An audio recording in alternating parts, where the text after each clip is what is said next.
medyo kilaking space. Pwede kayo mag-avail ng isang mid at saka po isang end unit. Let's check kung paano ang ginawa na suggestion for you. Naka-expand tayo ng 3 bedrooms na malalaki. Let's go inside. Look at this living area. Ang ganda-ganda. This is the suggestion for the living area. Nandito pa rin, of course, yung toilet and bath. And then, dining area.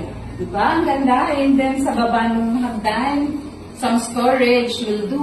Yung mga nanay na mahihilig magluto, this will be your kitchen area. Toilet and bath. Yung space dito, sa gilid.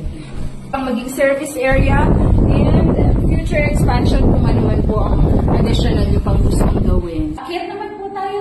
First bedroom.